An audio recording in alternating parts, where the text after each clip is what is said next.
Hey Waffle Gang, I do hope you're well. My name is Mark and today we're checking out some more relationship stories, and if you do love a Reddit story, why not consider hitting that like, subscribe, maybe that notification bell too.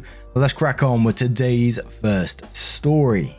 Much love guys. Now, today's first story does have a warning in front of it. It does contain death of a pet, so if you do want to skip the story, please feel free to do so. Timestamps are down in the description and along the timeline below. And we start off. To make a novel short, my female 27 brother, male 30, met his future wife, female 28, Ella, at a party 3 years ago. Honestly, we never got along, but I always tried to put up a peaceful front because my brother seemed blissfully happy with her. Ella was mean to me a lot, like a lot. She would make comments about my weight, my makeup, and especially my dog. She hated animals and hated that I would bring my lab, Toast, to my parents or my brother's house. It always just felt like something aimed to hurt me.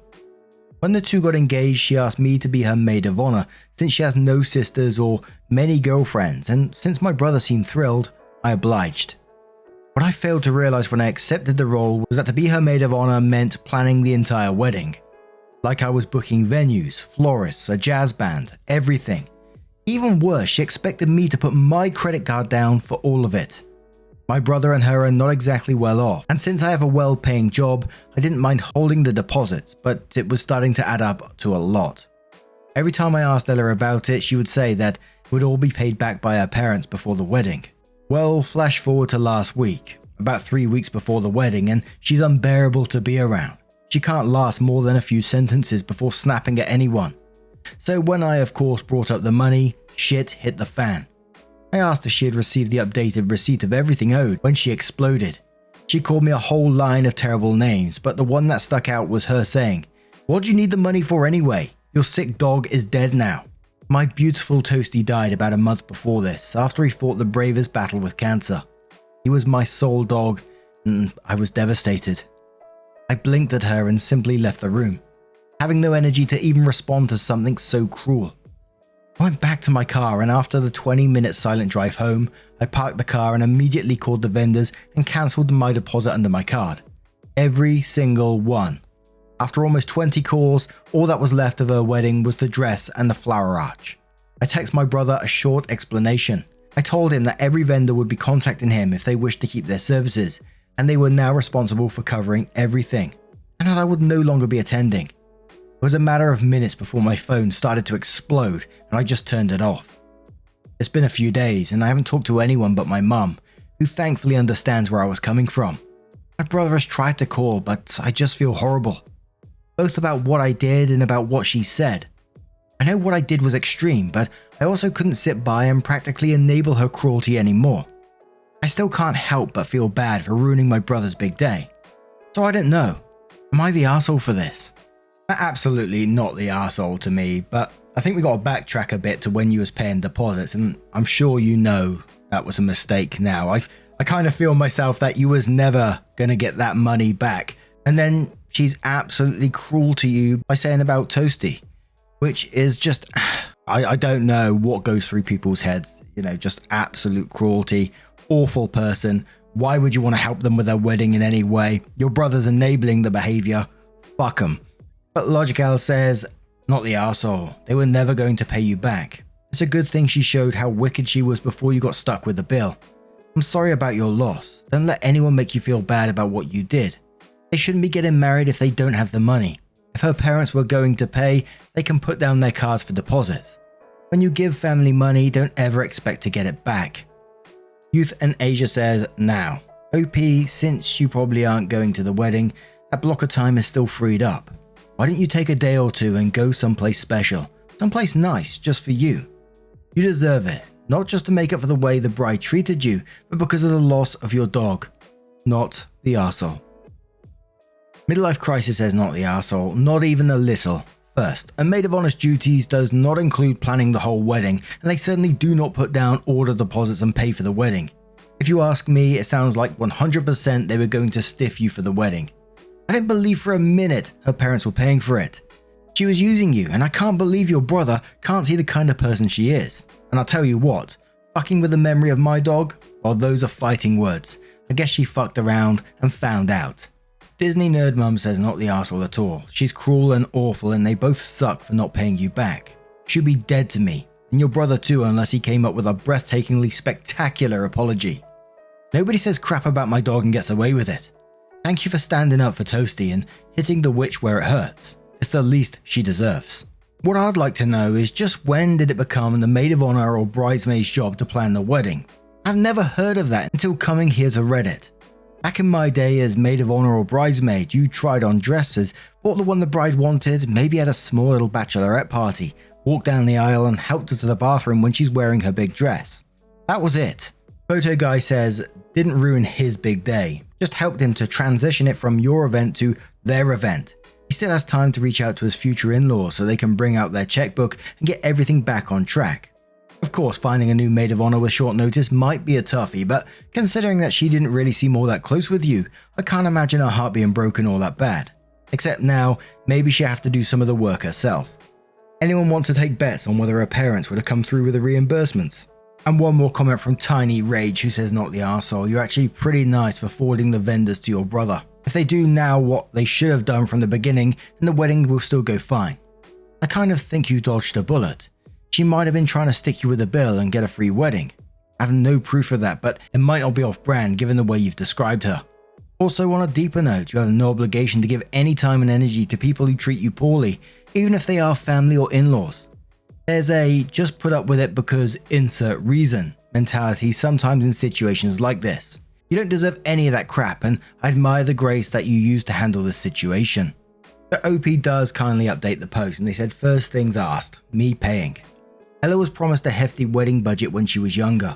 Between those years and the pandemic, they had to dip into that wedding fund. In the end, Ella only got a third of what she was promised. She insisted that most of what she had to go to the dress. But she would drone on about how there were so many things the wedding wouldn't have and how it wouldn't be the wedding of their dreams. It was only like a week after that my brother came up and asked if I could cover a few of the costs of the wedding, while Ella's parents made up the rest to pay it back. I do make a considerable amount more, and since this would be my brother's wedding too, I agreed. Stupid, I know. Second most discussed, Ella's treatment of me. Truthfully, she played the nice and loving girlfriend well to most, especially my brother. Even I thought she turned a new leaf a few times, but it would never last. Some of the comments she made wouldn't be always outwardly mean enough for a passerby to pick up, aka my brother. Along the lines of, oh, are you sure you want to go out in that? Something looser might be more comfortable. Or, I would loan you a shirt but I don't want to stretch it out. Mean girl comments simply put. She lost many friends over a crazy notion of them being jealous of her, even accusing them of being in love with my brother. She had 2 other bridesmaids in the wedding, but they were barely close as well. Someone said it in the comments, being stuck between seeing Snow White and not being able to see the evil queen within. That's the best way to describe her. She's beautiful, but something is rotting inside. And maybe the most asked, did you stay together? I caved and finally answered my brother last night. From what he said, they're on a break. My brother had picked up on a few instances of her acting questionably, but hoped it was wedding stress. He was fuming when he found out what she said. I do know she no longer has the ring. My brother and I's relationship is definitely going to need some repair, but I think after a long communication break and setting up better boundaries for partners and respect the siblings in the future, we should be okay. Also, yes, I did lose some money. Just as predicted. She hoped I would end up gifting the payments anyway. Ella had told my brother that she was waiting for a surprise check from her grandparents to completely pay it off. Check didn't exist. Thankfully, the no longer to be in-laws have agreed to sell the dress to pay me back for what I did lose, instead of legal action. Lastly, to my boy Toast. All your comments made me cry for an embarrassing amount of time. Lol. I hope I made him proud. There will never be a day I don't defend that dog with everything I have. He's being lovingly remembered by his family and his little brother Crumb. So OP responds to a comment that says it was fake. And OP said there is nothing convenient about what happened. Did I put up with hurtful comments now and again because I wanted my brother to be happy? Yes. I wasn't going to make a scene because she told me my foundation looked cakey. I wasn't going to meet pettiness with pettiness. People just want to see the best in each other, and unfortunately we learn why we shouldn't do so the hard way. Not everything is resolved. The situation is still happening, but yes, after finally speaking to my brother after a week, I got new information. Kinda how resolving a situation goes. There are still issues unresolved. This post doesn't signify everything going back to right. The most sick part of this comment is thinking I'd lie about my dog.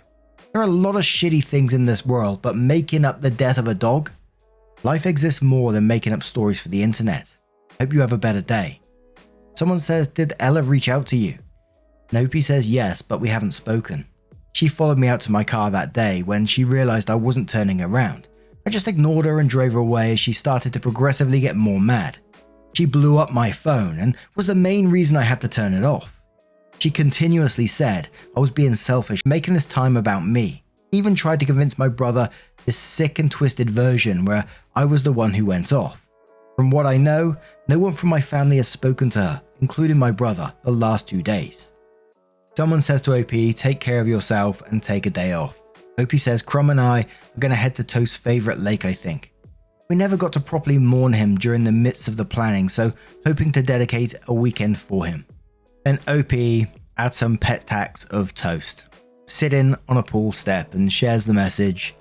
The pool picture is one of my favourites and makes me laugh way too much. We called him a lifeguard because he would always try and sit on the pool steps just watching everyone. He was the goofiest and cuddliest boy there ever was. To Toast. To Toast, indeed.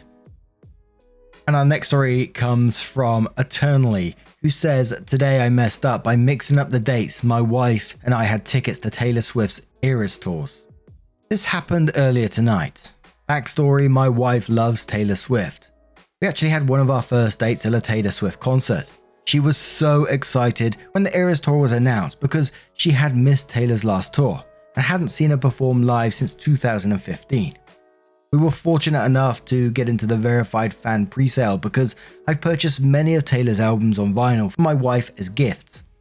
As some of you may have heard, the presale was a shit show and we did not successfully get tickets. Looking for tonight, 7/29. We again were fortunate to get a second chance at purchasing tickets due to Ticketmaster trying to save face. This time around, Ticketmaster didn't allow you to choose specific tickets, just the price range you were comfortable with, and they would choose the seats for you within a day or so. We successfully got tickets this time. She was so pumped. We have been talking about it for weeks. She spent the previous day getting her outfit decided. We got a babysitter, my brother. I got someone to cover me at work. We drove an hour, got there an hour early, paid $60 for parking, walked 3/4 of a mile to get to the stadium, waited in lines, got through security. Get the tickets out, they don't scan. Tried to sort out why, discover they are for yesterday. Fuck. Tried talking to several staff about our predicament. My fuck up, to no avail. Of course, they are completely sold out. Only option would have been to buy $1,000 piece tickets off a secondary market. Message Ticketmaster, sorry, your fuck up. So now she won't talk to me, understandably. I'm in the doghouse, no idea how I'm ever gonna get out. Pray for me. And we do have an update to this post which we'll cover in a moment, but we'll cover a couple of the comments first, just a couple to get a flavour of what's going on. But people also go crazy for Taylor Swift concerts, don't they? We've had a story before about it and people go mad in the comments. But Darby Nerd says, I would love to have your level of confidence to just assume a concert date and not anxiety check the tickets 500 times before the night of the show. Good Lad says, this reminds me of a friend of mine. Every year he goes to Wacken, or is it Wacken? Metal Festival in Germany. One day we're in the queue and all the tickets were blue. His was green. He didn't care. He thought it was a different ticket or so. When he tried to get in, he hears, this is from last year. You have from this year.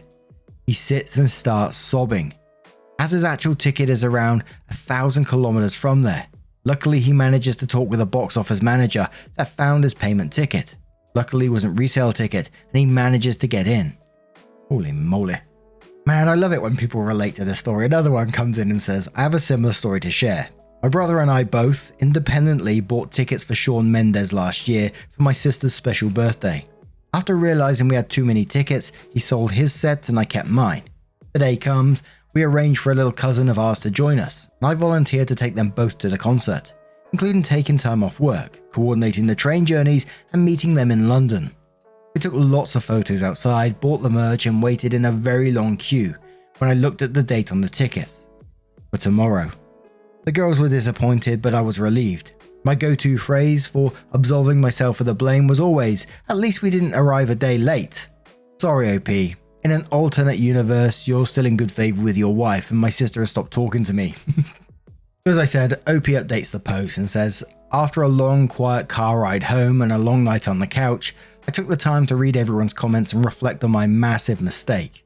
The upset was palpable, and I knew there was very little I'm able to do to make things right.